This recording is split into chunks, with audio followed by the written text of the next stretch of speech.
Good morning friends. तो कैसे हैं आप सभी? आई होप आप सब बहुत अच्छे होंगे और बहुत अच्छे से आप लोग प्रिपरेशन भी कर रहे होंगे।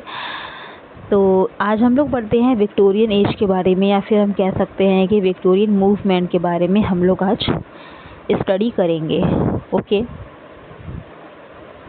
तो विक्टोरियन मूवमेंट कहाँ तक हमने पढ़ लिया था? कल रोमांटिक एज तक हम लोगों ने पढ़ लिया था, एंड इसके बाद है विक्टोरियन मूवमेंट।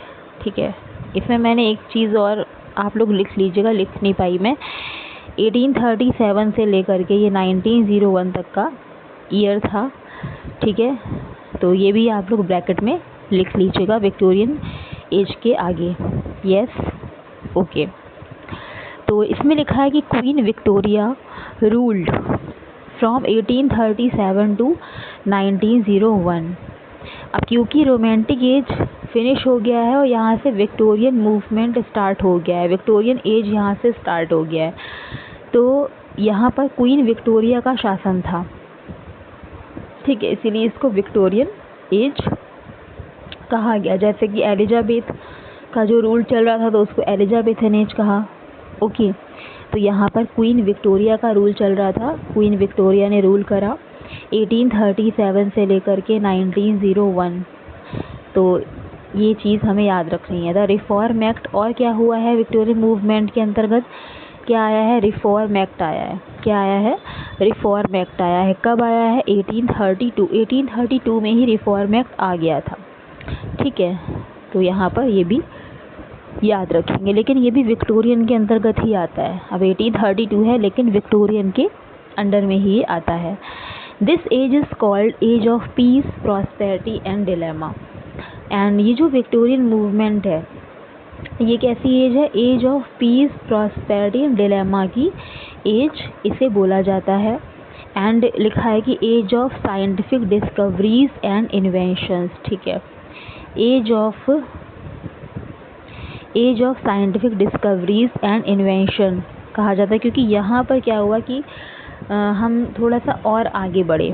ठीक है, जब थोड़ा सा और आगे बढ़े तो डिस्कवरीज और इन्वेंशंस का टाइम चलने लगा। ठीक है, उनको ज़्यादा मतलब वैल्यू किया गया।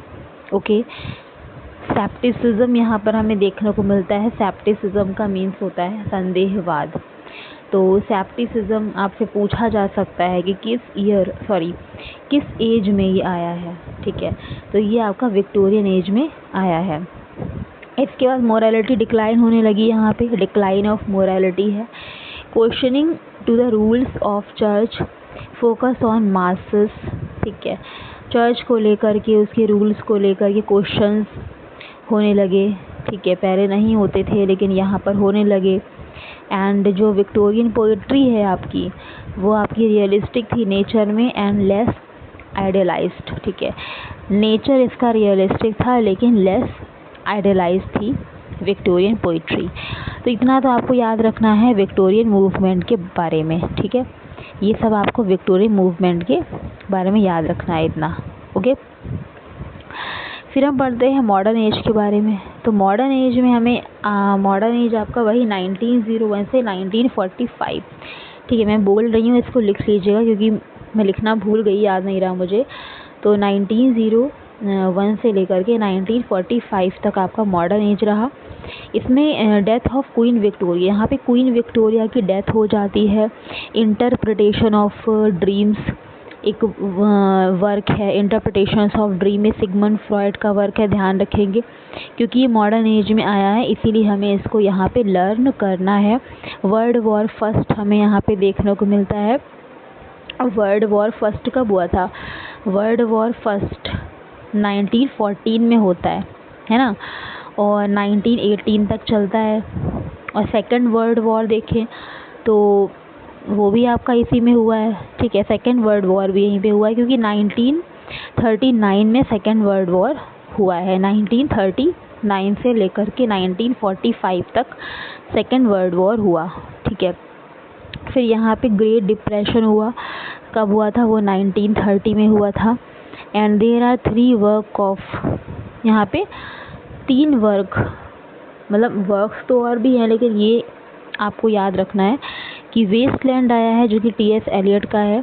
एंड वेस्टलैंड पब्लिश होता है 1922 में। ठीक है, वेस्टलैंड पब्लिश होता है 1922 में। इम्पॉर्टेंट है, याद रखिएगा। इसके 5 पार्ट्स भी हैं वेस्टलैंड के। यूलिसिस हमें ध्यान रखना है, यूलिसिस जेम्स जोयस का है and Jacobs room Virginia Woolf का है। तो ये सारे ही मॉडर्न एज के राइटर हैं। यहाँ पे हमें वॉर पोइट्री भी देखने को मिलती है। ठीक है, अब वॉर पोइट्री भी देखने को मिलती है। और अगर हम वॉर पोएट्स की बात करें तो विल्फ्रेड ओवन, ब्रूक और सैसन, ये हैं वॉर पोएट्स।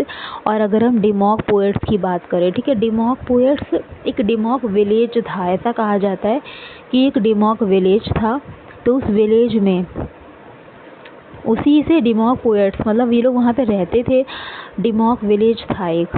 ठीक है, तो वो उसको विलेज के नाम पर है, मतलब ये डिमॉक पोएट्स कह दिया गया। इसमें आपके फ्रॉस्ट आते हैं, जॉन ड्रिंक वाटर आते हैं और ब्रूक भी आते हैं। ब्रूक दोनों में आते हैं आपके, वॉर पोएट भी हैं और डिमॉक पोएट्स भी हैं।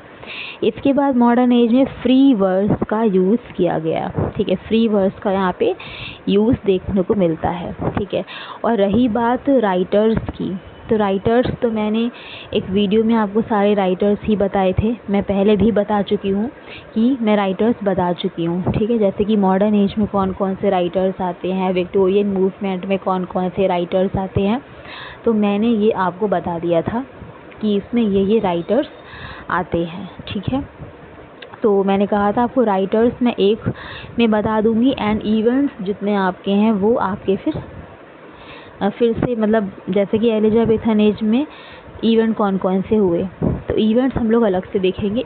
राइटर्स और पोएट्स जो भी थे मॉडर्न एज तक के, वो मैं आपको बता चुकी हूँ। ठीक है, तो आज के लिए इतना ही है फ्रेंड्स।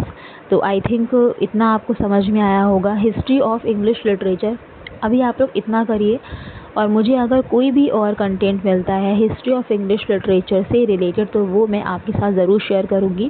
फिलहाल जितने भी पॉइंट्स मैंने आपको बताए हैं हिस्ट्री ऑफ इंग्लिश लिटरेचर से रिलेटेड, तो ये इम्पॉर्टेंट है और इतना आता है एग्ज़ाम में।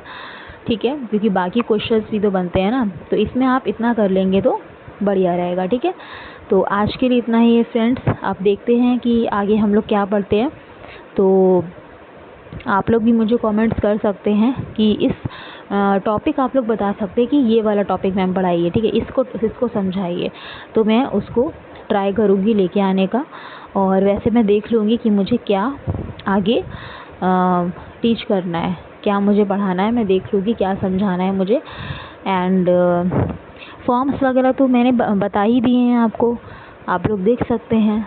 ठीक है, चैनल पर आपको वीडियोस मिल जाएंगी फॉर्म्स वगैरह की, लिरिक, एलेजी, सनेट, ओड, ये सब मैं पढ़ा चुकी हूँ। ठीक है, और अगर हो सकेगा तो एक नए सिरे से मैं पढ़ा दूँगी फिर से। ठीक है, हालांकि मैं बता चुकी हूँ इन सब के बारे में, पढ़ा चुकी हूँ। ठीक है, तो चलिए फिर मिलते हैं नेक्स्ट वीडियो में। आज के लिए इतना ही है। ध्यान रखिए अपना, बहुत ही खुश रहिए and be kind, okay, and be grateful and अच्छे से स्टडी करिए। Thank you so much.